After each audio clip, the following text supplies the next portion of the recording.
I'm ready whenever you are. Let me compose myself. Yeah. Pat, anyone who learns to fly, who starts taking lessons, learns very early on that there is a guiding document that we need to become familiar with called the FARs, the Federal Aviation Regulation. For most of us dealing with the MadPropsAero world, we're in Part 91. But if you should read those rules very, very carefully and specifically with a magnifying glass and a nice reading light so you don't get anything wrong, it's possible you may accidentally understand one of them someday. Oh, But no. even that is insufficient. The FAA itself has things in different volumes, different periodicals, different publications, and they even reinterpret some of their rules because, may I say, sometimes they're not quite as clear as they might be. That would be somewhat of an understatement, Jamie. As a matter of fact, I remember seeing a post going around a while back that was a parody on an FAA regulation that basically says that if you at the point at which you begin to understand the FAA regulations, they reserve the right to change them. Yeah, absolutely. And Oh this yeah. came to my attention really about a decade ago when we started working with flying clubs, Right. because that's common in Europe, not very common in the United States. And I often would get pushback from people saying, I can't find it in the FARs. And it's not. Everything you need to know about flying clubs is actually in the aptly named FAA document, Order 5190.6B, which just rolls off the tongue. Yes, it does. Better title is the Airport Compliance Handbook, but that's where everything is. And most people don't know. And even beyond that, some of the rules aren't in there. They're in the Federal Register because they haven't reprinted 5190.6B yet. It's easy for you to say 5190.6B. Woo! Well, but that's the thing. People often don't know where to look. And we came upon this. We were recently talking about preventive maintenance tasks, which Yes. are allowed. It's in Part 43, the maintenance section of the FARs, Appendix A. It lists specific items. And yet, that's actually not the list, is it? No, that's true. When we were talking about that, a lot of times when we do these things, Jamie, we're kind of talking about kind of high level, 30,000 foot view stuff. And, oftentimes we don't get into the weeds. But yes, there's actually a letter of interpretation. It's the Coleal, I think that's the right way to put it, Coleal, if anybody wants to look it up, that was created some years ago when there was a question as to whether pilots who flew under Part 121 could check tire pressures on the airplanes that they flew that required, as a part of the daily maintenance or the daily pre-flight, a check of the tire pressure.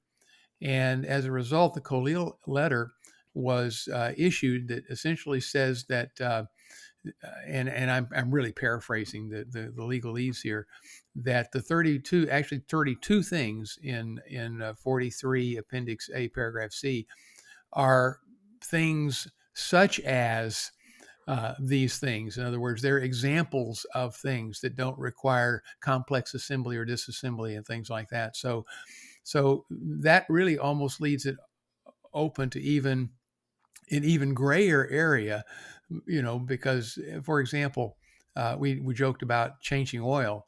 Well, changing oil is not listed as one of those things in 43 Appendix A, Paragraph C. But if you look at some of the things you can do, it kind of results in an oil change. But using the Kile interpretation, it would suggest that even those three things aren't necessary to be able to accomplish an oil change. So anyway, without those that are interested can Google it. It's very easy to find. Coleal, Kile interpretation. But it basically opens the door to do many more things than just those few things that are listed specifically in the FARs. Interestingly enough, though, the clarification, which I very much appreciate, is still somewhat subjective. And while I don't have the voluminous Pat Brown reference library, because I just got guitars and amps and stuff, Well, you I see do. two of them behind me. I do have a quote from the Kile document. It says, there are no doubt many simple or minor preservation options, tasks, and many replacements of small standard parts not involving complex assembly operations performed daily, especially on small general aviation aircraft, that the agency would consider to be preventive maintenance, though they are not included in the 32 listed items. Exactly. So they're saying, yeah, it's a bigger list than that, but we're not going to tell you exactly what it is. Yeah. Yeah. So, like you say, you got to kind of read between the lines. We're allowed to replace liquids. We're allowed to look at chip detectors, which are going to be on the drain plug. So, ergo, you can do an oil change, even though it doesn't say that. Yeah. Lots of room for interpretation. Um, I run into those things all the time. As I'm doing check rides, for example, referring, let's say, to 61.129, which is the controlling reg for commercial flight, commercial check rides for commercial certificates. And there's one requirement there for 10 hours of instrument training with the use of a view limiting device, and it actually says with the use of a view limiting device. Um, and it lists 4 or 5 or 6 things after that have to be included in that instrument training. Well, the FAA has said that just because you hold an instrument rating doesn't necessarily mean that instrument rating qualifies you to hold a commercial pilot certificate.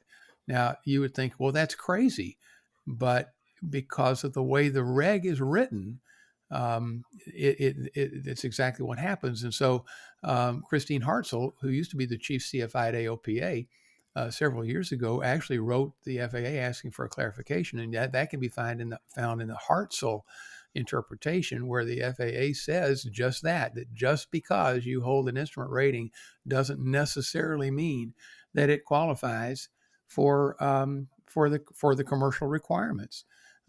If the instructor did not specifically log the tasks that reg requires to be included in those 10 hours, then guess what, folks? They don't count.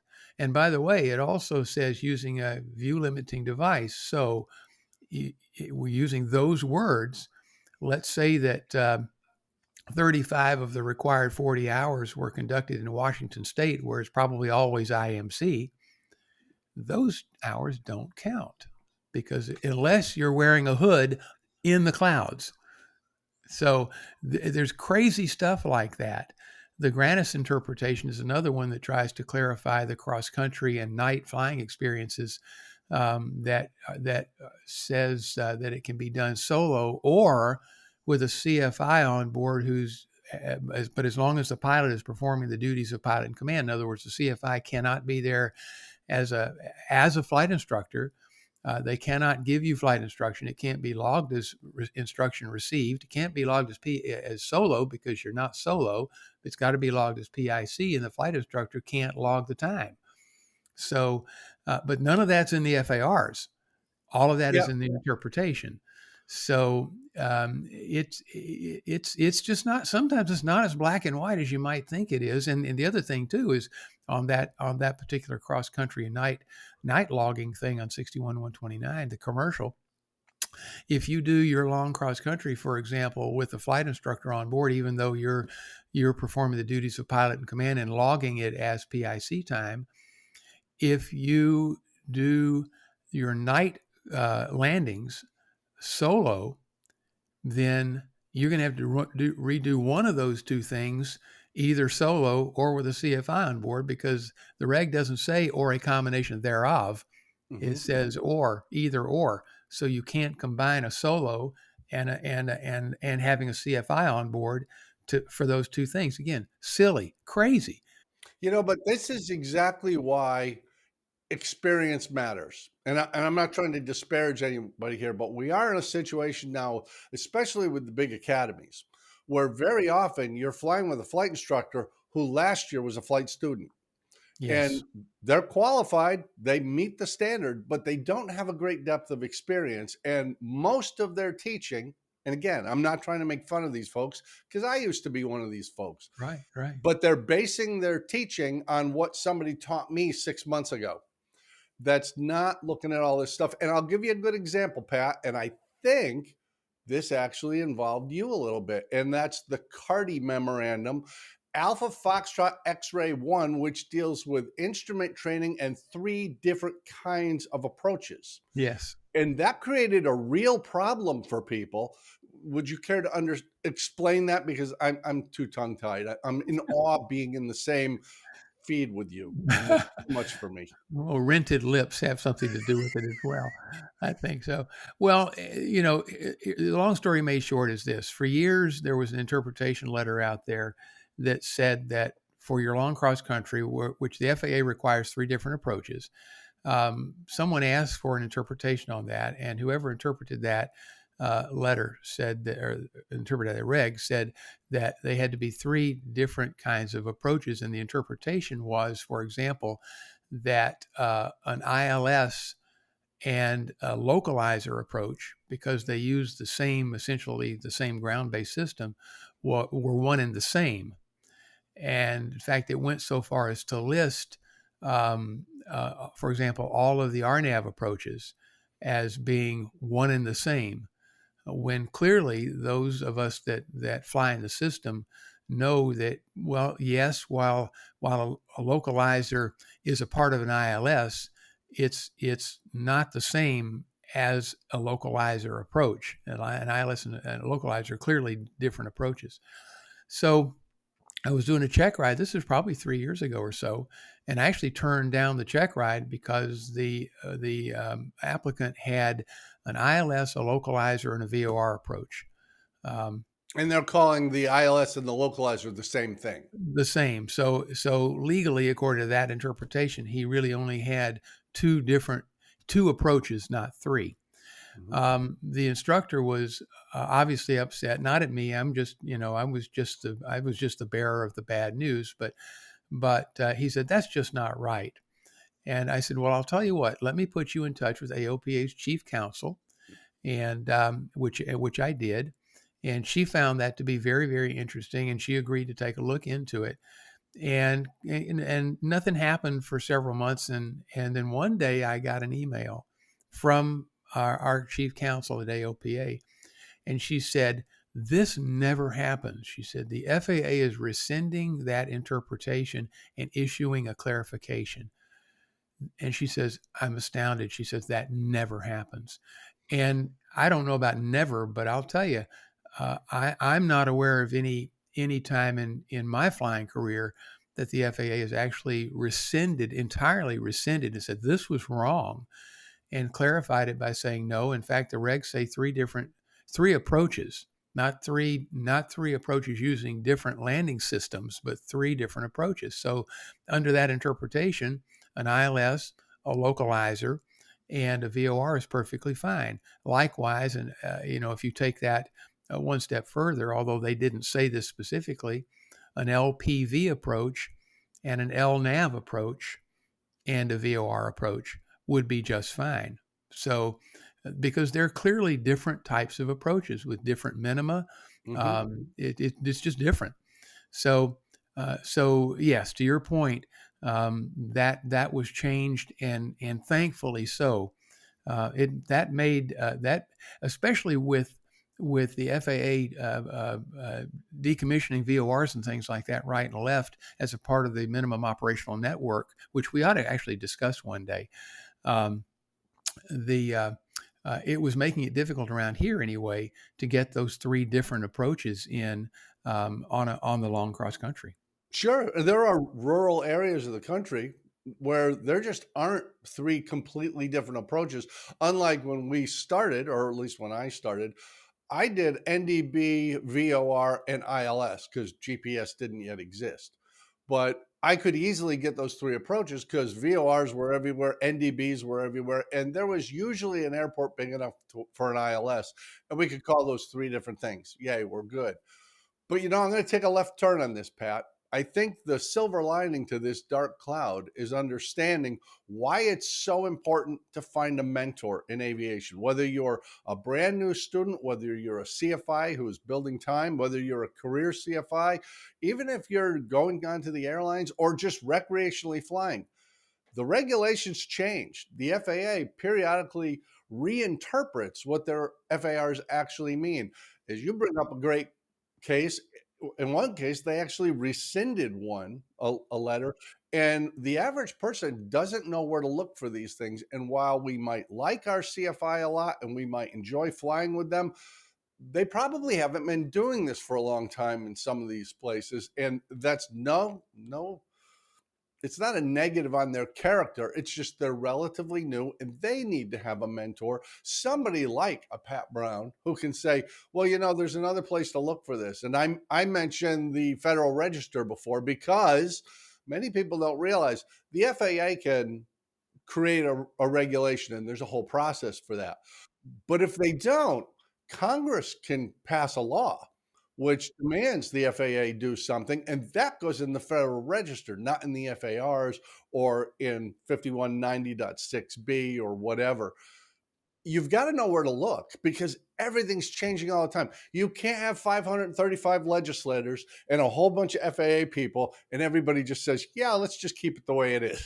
No, no, that's not going to Not happen. going to And, happen. to your point of things changing, up until, well, I don't know exactly when it happened, but I would say within the last year, certainly within the last couple of years, the FAA migrated a lot of this information from something that was called FSIMS, the letter F and then SIMS, FSIMS, to something called the Dynamic Regulatory, let's see, what do they call it? The Dynamic Regulatory System, I believe is what they call it, DRS. Hang on a second. I actually brought it just to make sure I had the right number. Yeah, Dynamic Regulatory System. They migrated all of this stuff over into that's it. Just, I think it's every FAA document ever included, ever Mhm. written, is now in the dynamic regulatory system, including these these letters of interpretation and other things. And it's not just letters of interpretation. There are things called information for operators, and the abbreviations info, capital I, small n, and then capital F, capital O, info, information for operators. And the one that I refer to, or that I refer some people to a lot, is the one that talks about logging of instrument approaches. When can you log an instrument approach um, uh, legally for currency requirements, for example, or even if you're just flying along and you're in IMC, and let's say you break out before the final approach fix. And there have been questions about when can you actually log that as a for real legitimate approach. So the information for operators kind of attacked that question and answered that question very, very clearly. There have been questions. I get these questions all the time. I don't have my high performance or my complex endorsement, but I've got a friend that has a chair, let's say has an Arrow or has a Mooney or something like that. And he let me fly it the other day while we were heading to lunch. Can I log that time? Well, the answer is yes. There's some buts, but the answer is yes. The same thing if you're a non-IFR rated pilot and you're flying in IMC, or you're flying under the hood with somebody that is an instrument rated pilot. Can you log that as PIC time? Well, once again, the general answer is yes, but, and it's the buts that can Yeah. get you. So that's why you want to look up those interpretations to find out the very specific scenarios, because these letters of interpretation are issued because somebody like you or me or just any mouth breather can contact the FAA and say, I want an interpretation on something, and eventually you'll get a letter of interpretation. May not be exactly what you want to hear, so sometimes you need to think of twice before you ask for that letter of interpretation. That happened with years ago with something with flight into known icing. There was Mhm. a letter that was interpreted much more narrowly than I think what the FAA and they actually later they actually went in and interpreted that to widen it up some, but I digress. The Well, point let's is, take a I'm sorry, I interrupted you. Go ahead. No, Do your wrap up. I was just gonna say that, but the point is that if you're unsure of something, the chances are there has been somebody else that's unsure of something as well, and has probably asked for a letter of interpretation. Google is actually pretty good at finding that stuff, but if you really just can't, then the dynamic regulatory system would probably be the fallback. And understanding all this stuff really does matter because let's take an example of a recreational GA pilot flies under Part 91, been flying for 10 years, 152s, 172s, Piper Cherokees, life's great, everything's terrific. And then his buddy says, "Hey, I need to get my 182 from here to there, and I'm really not available. We've flown together. You're a top-notch pilot. You want to fly it for me?" And you say, "Sure, I'll do that." If you don't have a high performance sign off, are you allowed to fly that airplane? Is your insurance going to cover you? Because that's a 235 horsepower engine, which gets into the high performance realm. You really do have to understand just because it's got two wings and a couple seats in it doesn't mean you're qualified to fly it. And what is the FAA going to like this? Is the insurance company going to like this? What's the owner who asked you for that favor? Or if you're the one who went out and bought this airplane and you're all happy, but you skipped that step and you didn't get the tail dragger sign off, you didn't get the high performance sign off, you didn't get the complex sign off, and you're flying this airplane, you actually might be in a bit of a jam if anything ever goes wrong. Maybe, maybe. Everything is maybe. And you know what that maybe is? I know you know where I'm going with this. Go for it. If you look at the regs, let's say that you started flying tailwheel airplanes back in the dark ages when the Wright brothers were still alive. Prior to Let's say 1959, I think it is. yeah, something like that. Actually, it's actually in the 60s or 70s. I don't remember exactly. I'd have to actually go look at the regs. If you had if you let's say you owned a high performance airplane or a complex airplane or any of those kind of airplanes that today require an endorsement, up until if you had experience in those airplanes prior to a particular date, and I can't for the life of me remember what it is, then you're grandfathered in. I actually don't have a high performance or complex endorsement in my logbook because I was flying those things back in the late 60s and early 70s. I'm grandfathered in. So you won't find any of those endorsements in my logbook personally. But if you're doing it today or yesterday, you're going to have endorsements of those very things. See, I have all those endorsements because I started a few years after you, and I just love collecting signatures. But no, it's a real thing. And that's why it's really important that we all find a mentor. And you don't have to call it a mentor. You could call it a friend. You could just call it some experienced guy at the flight school or the FBO or the dispatch office or whatever. But having resources, and that's people and documentation who actually know what they're talking about, who have experiences. And one of the things I've really found helpful in my life, Pat, in aviation, is when somebody, including Pat or Jamie, says, "Hey, this is the rule. Where can I look that up? Do you have a reference for that?" Because if it's not written down, it's not real.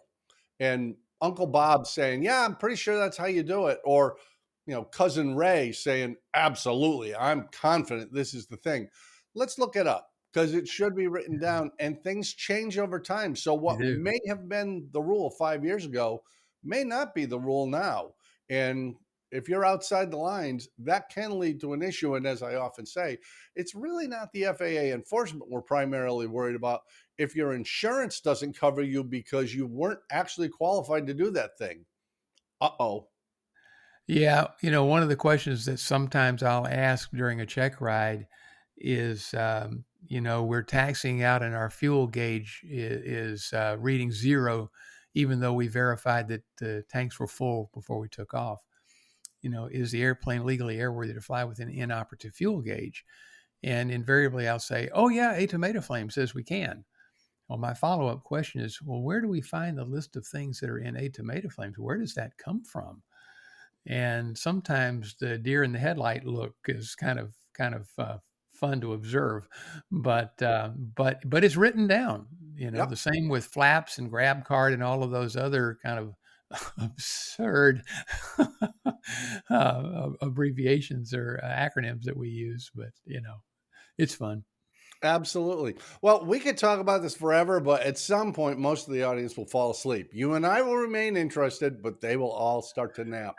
But I love this stuff, and I will throw this out there.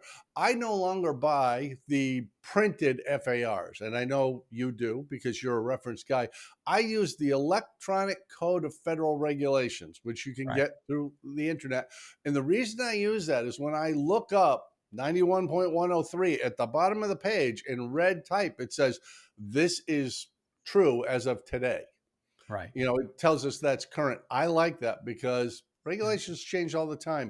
Yeah, Pat, they do. thank you so much for covering this in depth. I hope folks will write in if they're a little concerned and say, I don't really know what the rule is on this. And I include CFIs and chief instructors on that because, this is part of the reason we do this. There's a right way, there's a I'm not sure way, and there's an absolutely wrong way to do everything in aviation.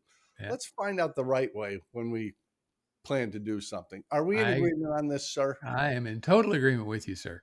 Then everybody who likes this video and subscribes to the channel is going to have a wonderful day. I got that in a fortune cookie, and it just says that's true. Oh So no, it's an interpretation letter. I will see you back here shortly. But first, we have to go to Sun and Fun. So I'll catch you in real life very shortly. Later, friend. Take Adios. care.